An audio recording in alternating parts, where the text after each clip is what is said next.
Welcome along to a little video podcast on circuits. Just got three key quantities that I want you to be able to get your head round. Current, resistance, and what we're going to call for the moment voltage. I guess there's another quantity in here that is so tightly bound up that we can't really avoid it. Charge. So we're just going to look at some very basic equations linking these quantities, and we're going to make sure that you kind of get the concept behind it. There'll be another similar video that actually looks at a circuit in action in a simulation, which will be better for understanding the concepts. This is the more mathematical part of the work. So if we start with current, and the current has a symbol I, which is in itself slightly annoying, and it has a unit of amperes or amps, which we use as a capital A. So what do we mean if I say the current is equal to 1 amp? What's the key thing behind 1 amp? And current refers to something physically flowing around the circuit. And what it's telling is that 1 coulomb of charge flows around the circuit every second. So we've got to imagine a physical substance moving around the circuit. And it's the rate of movement, that word rate again, the amount per second. So if I said that we had a current of 3 amps and it flowed for 4 seconds, just pause, make sure you know how much charge would have flowed in that time. Well, every second we had 3 coulombs. So we did that for 4 seconds and we would have 12 coulombs of charge. And that leads us to the kind of the give up equation. Q is equal to IT. So the charge in coulombs, represented by that Q, is equal to the equal to the current in amps multiplied by the time in seconds. I'm sure you met Ohm's law equation when you were at school. V equals IR, or R equals V divided by I. If you like, it's the amount of voltage you need to give a current of 1 amp. The units of resistance is ohms, and we use that capital Greek letter ohms to represent that.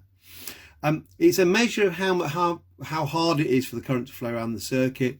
So the more resistance we have, the less current, because it's harder to get the electricity to flow around the circuit. In fact, if we just draw a quick little circuit like this. I sometimes hear students talking about circuits, and I think that often there's a confusion between kind of what determines what, which things take the lead.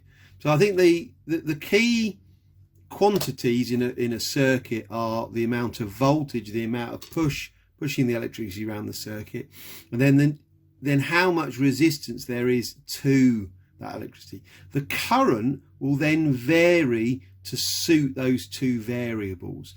We can't really say that, oh, the resistance went up, so we must have had more voltage to keep the current the same, because that's not normally the way that circuits work, certainly the ones that you're likely to encounter.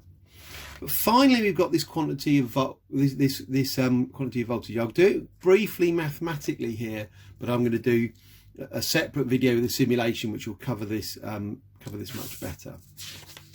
So if we just take a sort of kind of a simple-ish example, let's imagine we've got a 12-volt bulb, and let's imagine, probably physically larger, we've got a 240-volt bulb, and we can imagine that that this is kind of like a torch bulb or maybe a car indicator bulb, and this is like the main bulb in our living room. We would expect this to give out more light, and that gives us a hint as to what's going on, because if it gives out more light, it's giving out more energy. And it turns out that voltage is a crucial measure of energy in a circuit, and that what I'd like you to know is that 1 volt is 1 joule per coulomb.